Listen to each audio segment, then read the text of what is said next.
Yes, everybody. Welcome back. Welcome back. It's almost that time of year. It is. It is that time of year. What are you talking about? Well, it is that time. You're right. It is. It's right around the corner here, but it's Christmas is in the air. I'm feeling it. I sang like 15 Christmas songs back to back on my way over here. Sounded like an infomercial for holidays of past. There's it's a little bit of the no, I can't. Okay, I can hear. I'm having a little trouble hearing myself here now. So, it's not in here. I can hear you fine. I just didn't know. I don't hear me as well. Well, there you go. How about now? I don't know. It's a little bit loud now, but okay. So it must just be my ears. I know you're good. Sorry about that, everybody. We've had a little bit of audio trouble earlier, but we just did a hard reset. And now I'm probably a little gun shy. Maybe I can. Don't be. You know what? So we started this off just a few minutes ago, and nobody could hear us. So we started it back up again, and there was a lot of conversation that you missed. But we're not going to let you miss it. We're going to do it right again. Yeah. But we were just talking about. So we're glad to be back. We took a little bit of a break last week. I know the week before we had a lot of information we talked about, especially post-election. And, Mark and I got day jobs, and we've been really kind of just catching up with a lot of things. But what we're excited to talk to you about tonight is, Mark, you want to tell them? Next week is our annual Christmas dinner. So we are having it out at Robert's Family Farm at the venue. Mm-hmm. It is going to be on December 15th from 6 to 8:30 p.m. We're going to have a really good panel of speakers. We're going to have Daniel Cameron, Ryan Quarles, and Mike Harmon. Mm-hmm. All three are running for governor next year. And then also on behalf of Kelly Craft, who's also running for governor, will be Max Weiss, who's going to be her running mate. Now Kelly apologizes; she couldn't make it. Can't be at two places at the same time. That's right. She's going to be over in is it Jessamine County or Jessup County? I can't remember what county it is exactly, but it ends. Her event over there ends about the same time as our star, so she's not going to be able to make it over here. Now I'll tell you, it's interesting. She's running because she's one of two that have actually announced a running mate for lieutenant governor. The other one, which I think we invited, Eric Dieters, a former attorney, and his Wesley Dieters, who was a former Park Hills city councilman, or. Yeah, I mean, we try to put it out to say everybody's invited. Anybody that wants to come and speak, we're allowing them a few minutes to speak. But the ones that have committed to come in are Daniel Cameron, Ryan Quarles, and Mike Harmon. We have another gentleman, I think, that may come, but I don't know exactly I haven't talked to him personally, but someone on his behalf contacted me. So I was thinking it was interesting. We were talking before the show. There's a lot of folks that you'll see listed, but they haven't officially announced themselves. They haven't filled out the paperwork. Yeah, I mean, there's some that have, this is the way I look at it. If I look and see, okay, who's signed up? Yeah. And then you go over to the KREF, which is the financial side of politics in Kentucky. They're the ones that they're the Kentucky Registry of Election Finance. Mm-hmm. And so you sign up, and then when you sign up, you're going to get a KREF number. You have to go over there and get all that paperwork taken care of. And they're the ones that are going to give you a filer number, and you're going to be filing your reports and things showing that you're on the up and up, that you're collecting money from these people, that you're not going over the limits, and you're spending your money over here in appropriate ways. So it's just part of the election finance and things you have to do. And when you do that, you have to declare the amount of money you expect to spend in your election. Yeah, I think it'd be very difficult to say you're going to run for governor and you've only got a $2,000 budget. Yeah. So and what it is that there's a limit. I think $3,000 or less, you don't have to report anything.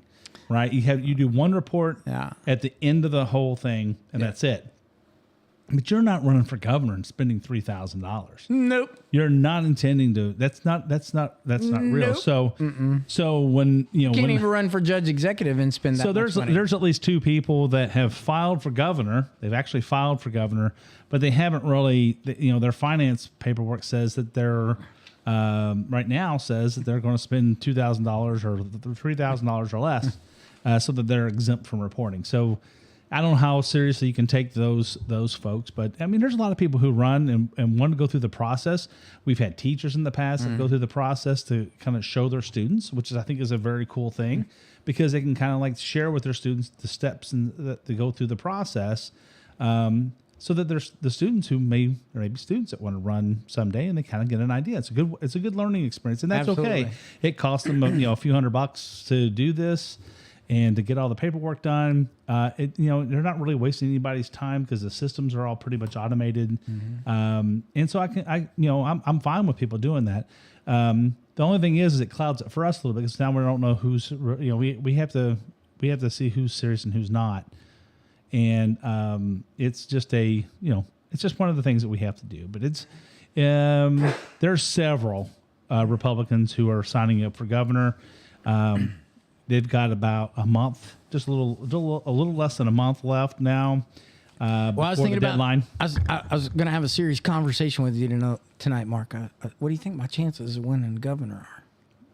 Well, I think that yours is as good as anybody's. You just have to get out and do the work. Yeah, you do. It's a lot of work. Some of these guys have got a jump on you because they've been around a little bit. They have, but I got an RV. I was thinking this through just the other day. I get enough donations to brand my RV, right? Yep. And then I just start going on the road to every little town and county, and I come and I just do this podcast at every little county, at the Kroger's gas station. Right up front. That's right. And I'm gonna give everybody an extra 10 cents off a gallon, right? Or something. I don't know. I was thinking crazy, right? And then I got my slogan. Are you ready? If you want Kentucky to be great, vote for Lake. I'm just kidding. Somebody's going to spin that out of control. Hey, listen, I have no interest in. I actually do someday, maybe for something, but not right now. But we'll see what happens. But it's interesting, this process that we're up to the wire. And these candidates are going to be racing after Christmas. Man, it's game on, right? So they better be serving turkey and everything. They got the primaries in May.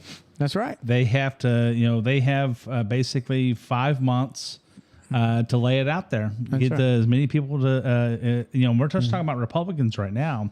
Once the Republican candidate has been chosen, the nominee has been chosen, then we have to. It's all in, and then it's all in, and all of the Republican Party needs to get behind that candidate and make sure that we go out and win this race, because it's important to get the governorship back. Right now the governor continues, our current governor Andy Beshear continues to file lawsuits.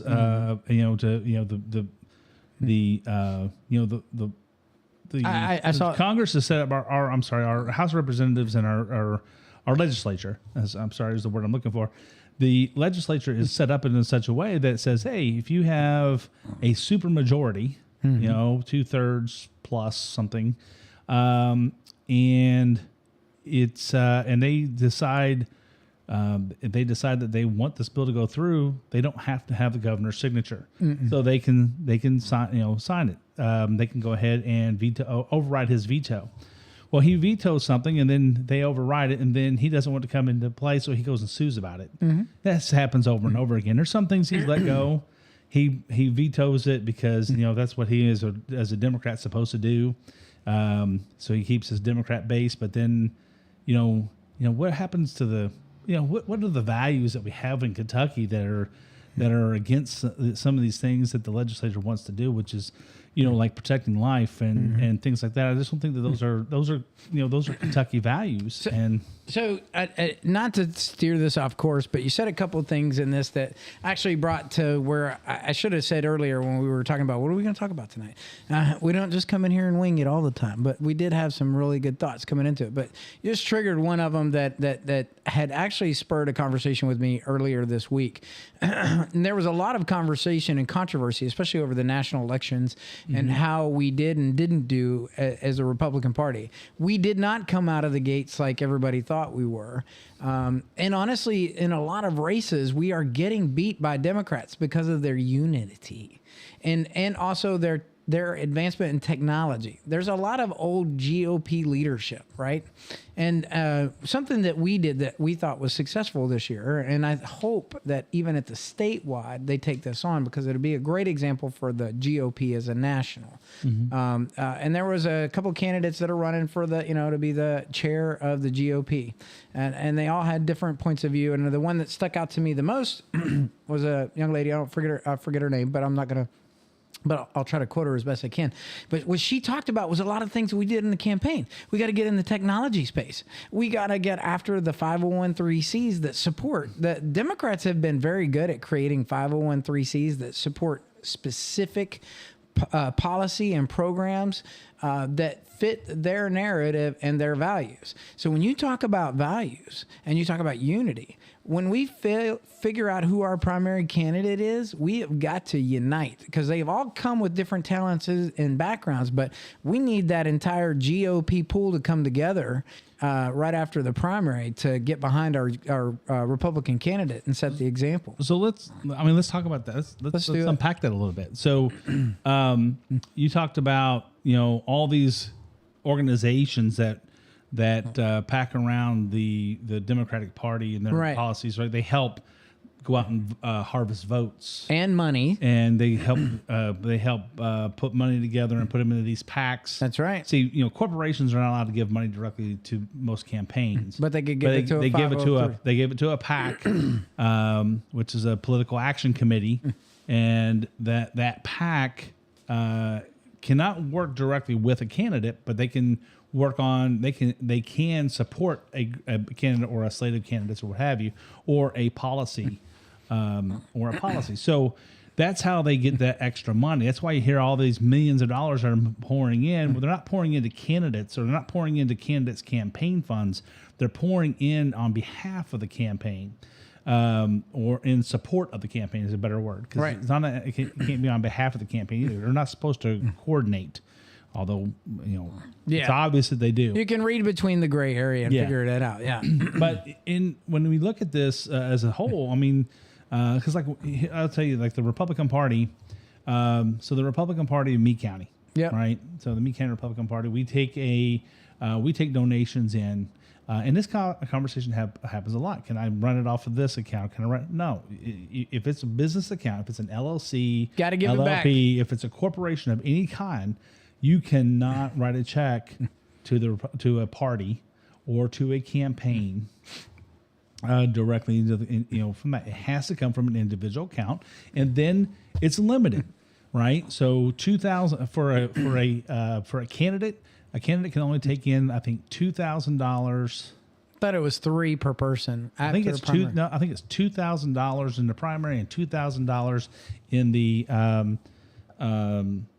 $2,000 in each election, right? So it's per election. So you can take in the total, I think, of $4,000 from an individual. Now, if there's a couple, right? Like say Kathy and I wanted to donate $4,000. Well, I can donate $2,000, and she can donate $2,000. That's right. Right. So, sorry about that. That's all right. Work calls. It was probably scammer, a scammer or something. We should do that on one of our shows. If we get a scam call, hello, dearie, can I help you?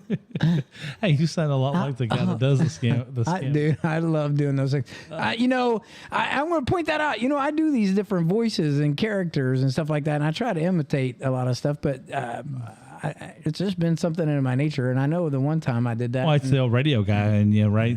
From back in the day. How big a boy are you? Yeah. But they got me in trouble the one night when I was picking on somebody local, and I just wanted to say that I'm sorry, but anyway.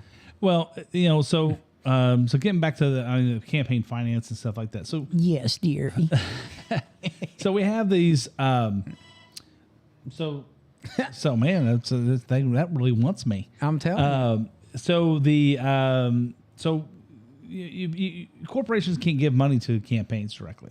They can do it through PACs. But something that you were talking about the Republican Party, or the different things about the Republican Party needs to be more coordinated with these. And so I think that what happens is, the reason it is the the reason is that the Democratic Party is about this government overreach, right? This government cascade. Absolutely. So they want to be in charge at the top, and then they want all these things to kind of like circulate down amongst the people, and so that they have this kind of order from the top. Whatever they say, whatever the power they have this power. They're in charge of everybody and everything, right? Where the Republican Party is on the opposite side of that, probably to an extreme on the other side. We are about individuals. That's why when they say, well, we're not. That's why now the new racism is not just that you're actively out trying to promote one race over another, in your business or whatever. It's you're not showing enough anti-racism. Yeah, right? You're not actively anti-racist, and therefore you're not enough. What Republicans believe is that each individual person, the best thing we can have is for each individual person to have the ability to go do what anybody else can do, and that the government shouldn't stand in your way. That we should protect a person's individual rights to go do those things that they want. Yeah. But that's not the Democratic Party is about group rights. They're They're really about certain groups being in control and others not. So I have this question for you because this was brought up a lot in the news and in the media. And honestly, there was a lot of controversy around Mitch McConnell because he has a lot of power and control over a lot of funding to support candidates. And to that same concept, and this goes back to where I talk about the party itself has to do a good job of sticking together, and Kentucky needs to do a good example for our state. But after the primary, there was a lot of controversy. I'm kind of in the middle. It just depends on, but if somebody's actively running as a Republican against a Democrat, and because they said something contrary to a leader or something like that, pulling funding or something like that could create the speculative of that power and control. And I think Mitch may have drawn some attention to himself on that. But again, it goes back to that conversation. One power being in control or a group being in control. That could create a disparity between the parties. I mean, what you're talking about is Mitch McConnell as the leader of the Republicans in the Senate. That's right. Right. He's the minority leader. Mm-hmm. But the majority of the lead for the Republicans. But so there's a Republican Senate senatorial PAC or what have you that he is like kind of the chair of, right? As I believe it's whoever's the leader, the minority leader, or the Republican Party manages leader. the fund. They manage the fund, and so they can kind of help direct the funds into in support of candidates. For instance, he supported. I can't remember the name. Escapes me in Ohio. He he sent a lot of money up there to support that candidate. He didn't send it; he directed it from the fund. He sent, I think, $11 million. That's a lot. $9 million or $11 million to Herschel Walker. Yeah. And to try to. Well, they need that seat. They need that seat. So, he lost, and then Herschel Walker still lost by 100,000 votes. But the thing about that, I don't know if you're ready to go into this, but the thing about that is. We were talking about technology earlier, but really and truly, it's about old-fashioned vote harvesting. So, and what the Democratic Party right now in some areas is really good at is where it's legal, they're out harvesting votes. They've got a ground game that when an election season starts and they're going around and talking to people and saying, "Hey, we need you to go and put in for your mail-in ballot." All right. And when it comes in, we're going to help you fill it out. And when it comes in, we're going to help you mail it. We're going to help you fill it out. We're going to help you mail it back, and we're going to get it out there. We're going to take it and put it in a drop box for you. Some states that's legal, and where that is, that's that's perfectly fine. But Republicans are not good at that. Republicans are about, hey, I have a vote. I'm going to go That's vote. because we have morals, Mark. Well, I mean, going to the nursing homes and helping them fill out their ballot, it's legal.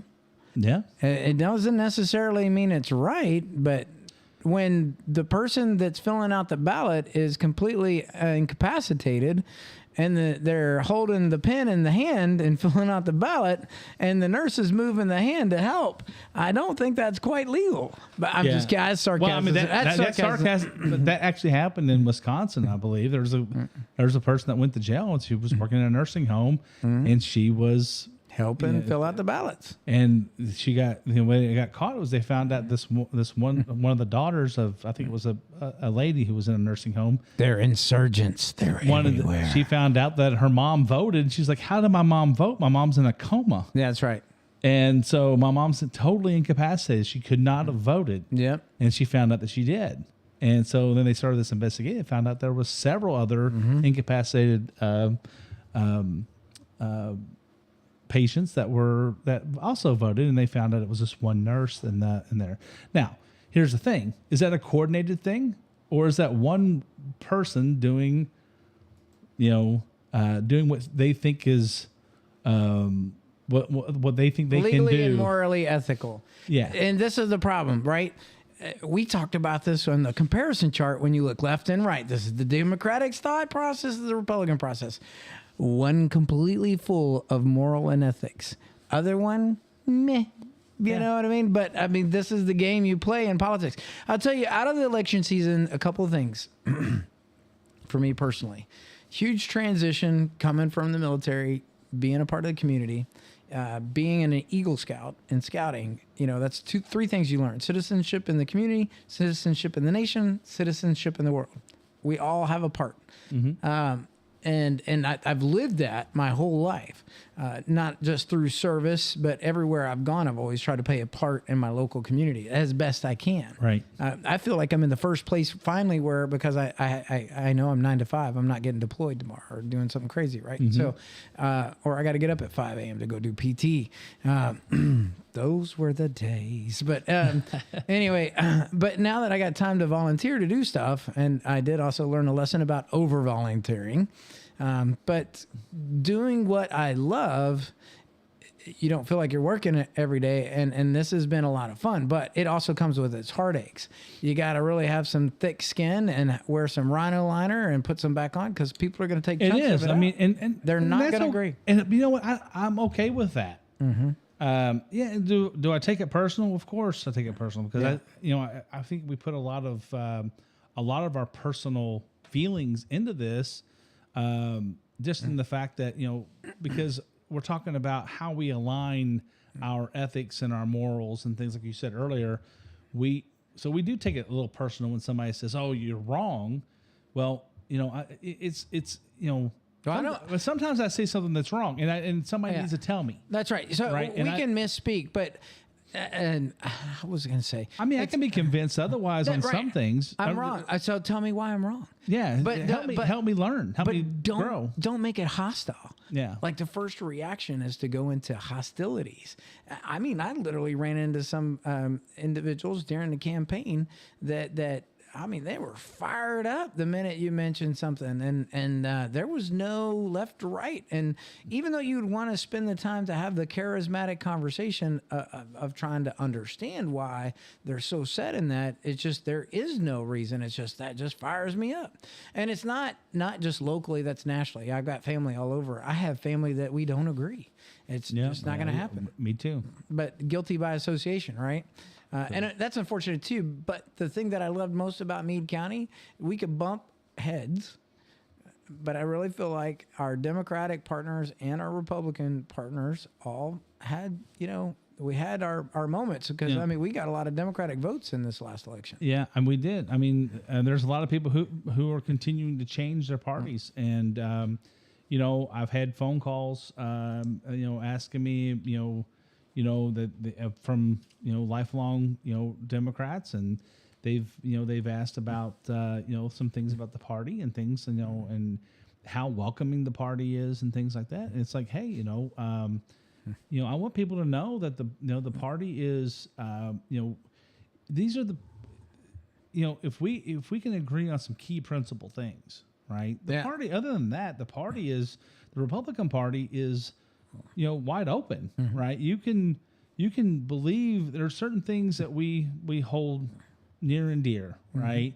And so we probably agree on 85% of things. And I would tell you, most of the time, especially around here, it's not about these principles as much as it is what do you do about something, right? At least that used to be the way it was. That's right. The difference between Republicans and Democrats were not that they were so different morally.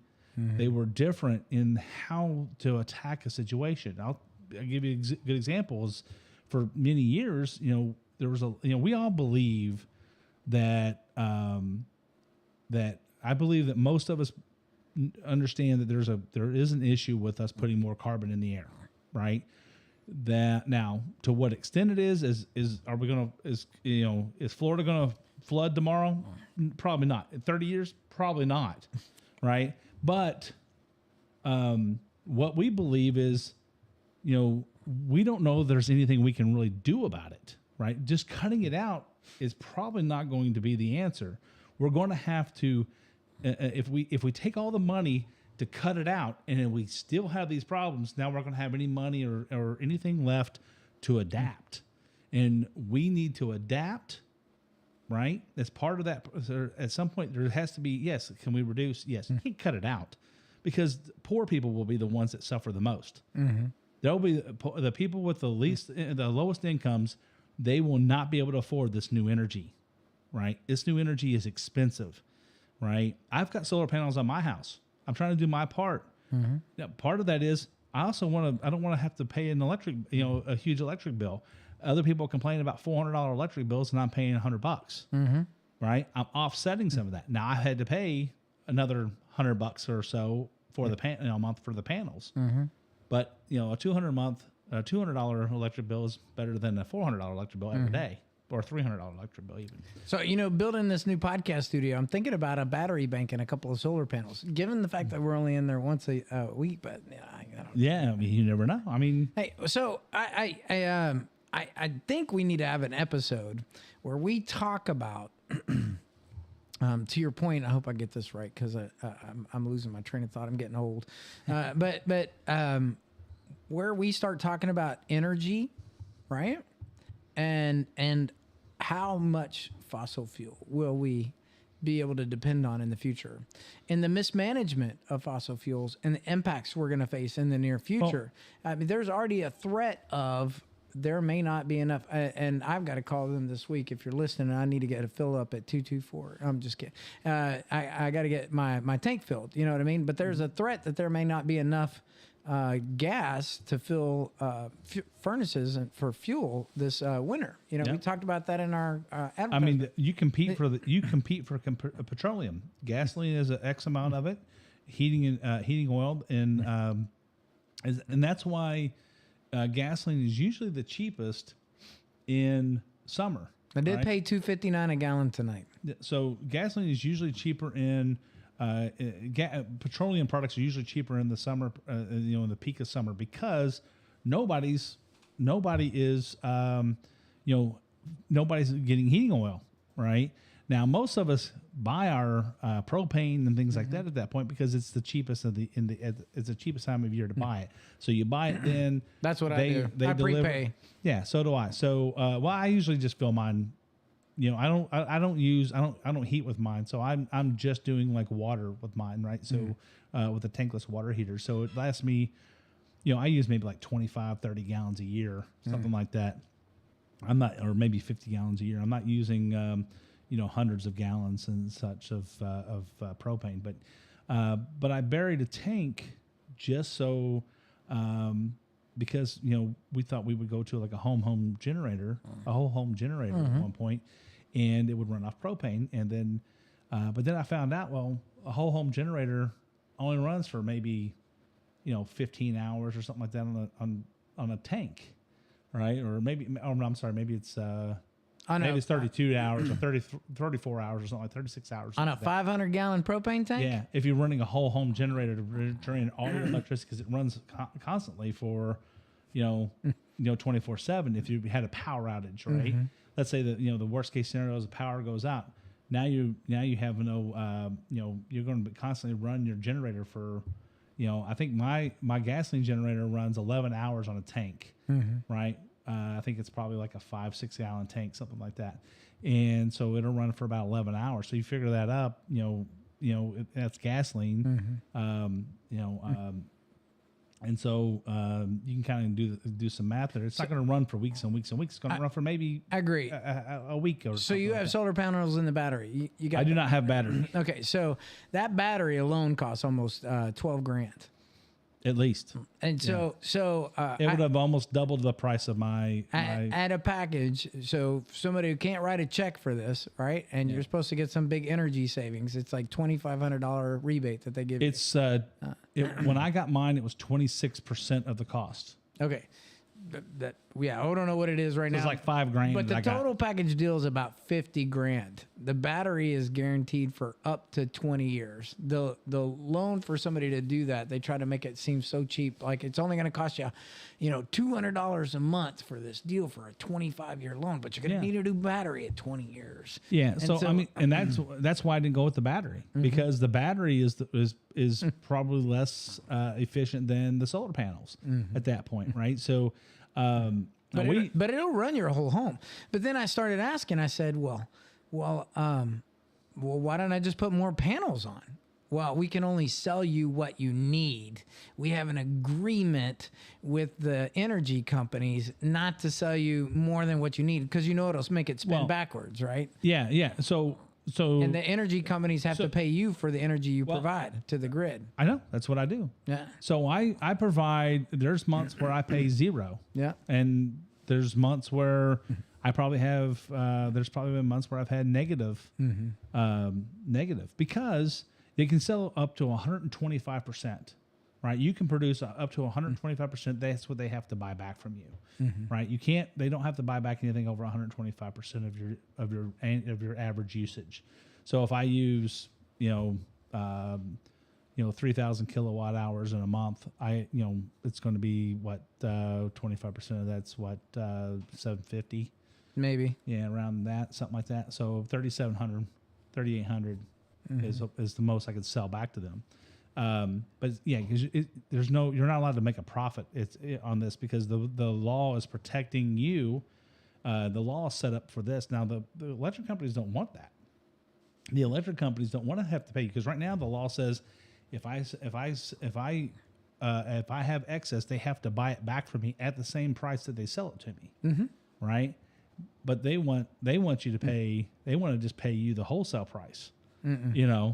So, which is less than half, right? So you would have to generate, double your usage to get to zero. Yeah. So original point, if I can fuel my whole home on solar, and we know this is a bad idea because we saw what happened in Texas, right? Last year when they had the big winter, and you turn it on for a little bit, let your refrigerator cool back up, then turn it back off, and there was a lot of people without power. But the ice was so damaging that the weather was so bad, the solar was not going to work. And without the electric company with the grid, when it snows, your solar panels are covered with snow, they're covered with ice, so they don't get nearly the sunlight. And I will tell you that it was kind of and I've got to do some. Kathy and I have to do some experimenting and looking at this year, because we've had I think this is our third year of having them, and it seems that either we're using more electricity now than we were, or before, they're degrading, or I'm already starting to see degrading now. There are a lot of people will tell or you, the system's on to you, man. As I asked them when I bought them, I said, do we need to clean them or anything like that? They said no. They're self-sustaining. They're all self-maintenance. They may get something on, but the material that they're made out of, it'll wash right off once the water. I said, but I'm across the street from Steve Wardrop and well, no, from the cornfields and so when they're plowing and stuff, I get dust in the air. Sure. And when you get dust in the air, it gets on your panels. Panels degrade. You're not, the panels aren't degrading, but the sun is not getting to them. So, I think that's another thing you have to watch out for. There's so many people who are out there trying to sell you solar, and some are not very good. I mean, this kind of became a solar conversation, but this is a good conversation for us to have, I think. No, but I think we should have an episode that talks about this energy stuff, because it's going to, folks, next year is rough.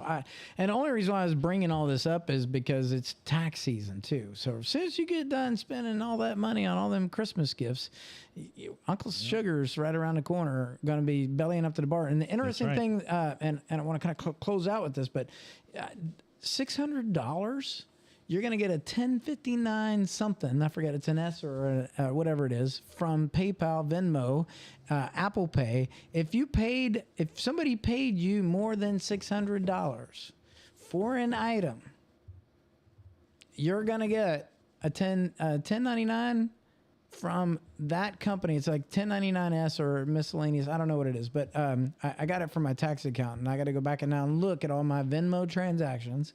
I got to look at whatever I sold. And the reason why they did that, and they tell you this in the tax information, but it's because they wanted to go after these ticket scammers that are making profits off their tickets sales, and they're classified as a business if you start doing this repetition. It's like the yard sales. You can, the city has an ordinance about how many yard sales you can do in a year. Yeah, it's for a reason. That's right. Well, that just happened because then you're going to be a business. Yeah. But that's been everywhere I've been. That they don't want you doing like a yard sale in your yard every day. That it's a nuisance. I mean, it is. I mean, it's skirting the.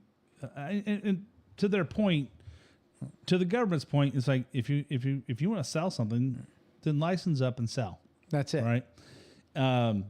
But at the de facto of every other honest person in America, you're now going to have to justify why you got $600 from a third party through this Venmo app and show, you have to. Well, I mean, their premise is that there's thousands of people out there, not paying taxes. I agree.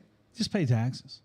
Yeah, I know, but I'm not going to pay the government for taxes on something I already paid taxes on to sell something that I'd already paid taxes on for. Well, I mean, you only have to pay taxes on the profit. I understand, right. But usually when I'm reselling something, I'm selling it for less than what I bought it for. Well, then it's secondhand. Then you get to claim a loss. I would not. Because you don't have to go back to the receipt. Okay, let's say I sold a sofa. Mm-hmm. I paid $1,000 for the sofa, and I sell it for $601. Okay. I bought that sofa 10 years ago. You made a profit on it. How did I make a profit on it? You made a profit on it because the depreciation of the couch would have been much less than the $400 that you difference. Okay, great. You're feeding right into my point. So I mean, this is because we have small businesses, so we know how that works. It's a one-time sell. So note to self, everybody, if you're going to sell your sofa, donate it to the church. Yeah. And take the deduction, or take it to Goodwill, and don't take a $600 Venmo payment for money, because get a tax credit, or not a tax credit, but a tax deduction. But so here's my argument, though. But you have to get $24,000 in deductions. But wait a minute. I bought that couch for $1,000. Mark that down. 10 years ago. $1,000 of my money that I earned that I already paid taxes on. Yeah, but you also paid sales tax when you bought it too. Yeah. Depending on where you're at. I got it. Let's say 6%. So it doesn't matter. I paid the $1,000 plus 6% sales tax. It means 6.6, whatever. 1,060. Whatever. So no, that's included in the price. Sales tax. Okay, gotcha. So it was like $940 I paid for this couch. But then I sell it for $600, and like you said, to your point, as a business, I would have depreciated that already. So now if I sold it and I've already depreciated it off my books and I'm selling it, I made a profit. this is a one-time sale. I already paid for that money. That money was already paid, taxed twice. Taxed by the federal government when I earned the money before I bought it, and taxed again when I bought the product. And now I got to pay taxes again because I earned money off of something I already paid taxes on. I don't disagree. I'm just saying how the rules work. I'm just agree. playing. I'm just playing that this is the rules that we live by. Now we need to make sure we be careful who we put in office and see if we can get somebody to change something. So I will tell you too. Simplify it. Let's say everybody pays 15% on any money they make. Well, I got it. But so here's the other thing too. Something I learned too is when you do giveaways, the minute you do a giveaway over that $600 amount, that's taxable. You have to do a 1099. That's right. You have to provide a 1099 that you earned this and the dollar amount that they have to claim on their taxes. Yeah, because I have to show that I removed that money, or else I have to pay taxes on it as the giver. That's right. Yeah. That's why when the Army recruiting does like a giveaway, they don't do it more than a certain dollar amount. I mean, like we're a sole proprietorship, right? So Kathy and I are, we're a business, right? Yeah. Well, Kathy's a business, I should say. I kind of work there part time from time to time, but it's her business. Same. And I do the books for Vicky, and Yeah. So whenever Kathy is, there's certain places in town, whenever we sell them something, they give us a 1099 at the end of the year. Mm-hmm. Yeah. And it's just, it's part of like almost like they even ask us for your W-9. The W-9. Yeah. So that they can understand. They can prove you're a business. Yeah. And then on their taxes, they're saying, hey, we paid Burnett Embroidery this amount of money. So that so the federal government knows, or everybody somewhere it's listed that we should have X amount of money from all these 1099s that are out there. Well, we show those 1099s, we get them and take them as part of our taxes. Same. And usually, I mean, we usually have maybe 2 or 3 1099s, and then the rest of the money is just from individual sales or whatever. So interesting business tax break this year for FY22 and promotion of getting restaurants back. Those meal expenses that are tied to your business are 100% deductible. Really? 100% this year. I have none. Well, I got it, but I mean, so if you did like an employee luncheon or something like that, that would be 100% versus the normal what it was before. I think it was like 50% of it you could claim. Yeah. So it's interesting. There's just some interesting things this tax year. We need to put that on our list as well. It's like when we get around to the January timeframe. Let's get one of the accountants, local accountants we'll see if in we here. can get a local accountant on here and say, hey, let's talk about some tax stuff. What do you think out there, everybody? Well, hey, listen. So, Mark, that being said, I want to finish up on next week's thing real quick. I'm doing it. So we're also going to have Richard Heath, I think is going to be. He's running for Kentucky Agriculture Commissioner. We're going to have one or two other folks that are running for like treasurer and things. So, Allison Ball is term limited out. I think she's going to run for auditor, if I remember right. Yep. I think she's running for auditor. She's not going to be at our, and that's my fault because I just forgot to put out the invite to her. So hope to get her on at the Lincoln Day and things. So we're going to have the Lincoln Day probably in early April, mid-April, sometime about a month or so before the primary. When's our next meeting, Mark? Our next meeting is going to be the third Monday of January. The date actually. I think it's going to be the first. I think it's going to be, that would be the 23rd. Is that right? Sounds about. Let me see. Let's see. 1, 2, 3. No, not the 23rd. The 14th. It's going to be the 14th. Third Monday is probably the 16th. 16th. Yeah, 16th. That's Martin Luther King holiday, federal holiday. So we'll have our meeting on the 16th. We need to get the 16th. Yeah, we need to get everybody out and ready for this year. We're going to be working to get the governor elected. So we need to get make some plans, put our budgets together for this year. But I think that we're going to have we need to get as many people and as many boots on the ground as possible. So we need all the help we can get. Whatever your talents are, I'm sure we can find a place for you here to help us out. But most importantly, we wanted people to come out next week for the Christmas dinner, and we're going to have a good time.